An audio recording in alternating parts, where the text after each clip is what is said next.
अभी मैं रक्षाताई स्मिता जी के साथ जैन इरिगेशन के इस फार्म में खड़ा हूं।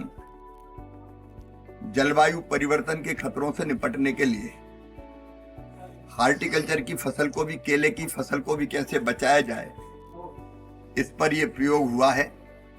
हम देख रहे हैं पॉली हाउस में ये केले की फसल लगाई है। यहाँ बेड का इस्तेमाल किया है, उसके ऊपर केला लगाया है, दोनों तरफ ड्रिप की लाइन डली है। ड्रिप की लाइन से पानी के साथ फर्टिगेशन भी होता है और ये पॉली हाउस टेम्परेचर भी मेंटेन करता है, नमी को भी मेंटेन करता है और बैक्टीरिया और वायरस के खतरों से भी इस फसल को बचाता है। जो अभी यहाँ प्रयोग हुआ है, इसके निष्कर्ष ये है कि उत्पादन केले का 30% बढ़ता है। समय सीमा भी घटी है, 11 महीने के बजाय 9 माह में फसल आ जाती, खेत 2 महीने पहले खाली हो जाता है। तो जलवायु परिवर्तन के खतरों से निपटने के लिए प्रोटेक्टेड जो एग्रीकल्चर है उसका एक नमूना है ये। इसके पहले हम जिस धान के खेत में खड़े थे वहां डायरेक्ट सीडिंग की गई और ड्रिप का प्रयोग किया गया पानी के लिए, और ड्रिप के माध्यम से ही फर्टिगेशन का भी काम किया गया। उसमें भी ओवरऑल पानी की बचत 80% होती है और 30% वहां भी प्रोडक्शन बढ़ता है। तो बदलते हुए मौसम में टेक्नोलॉजी का प्रयोग करते हुए किसानों की खेती फायदे का धंधा बने, इसके प्रयोग निरंतर जारी है।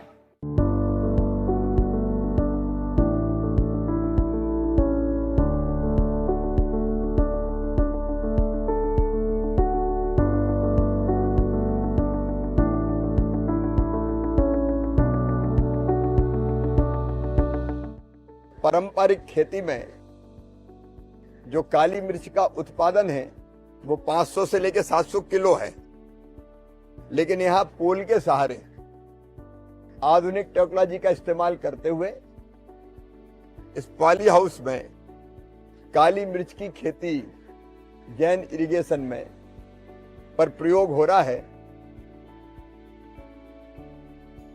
इसमें वही पारंपरिक फसल, उसी वैरायटी का उपयोग किया गया है, लेकिन जिसकी उत्पादकता 500 से 700 किलो है, वो बढ़ के यहां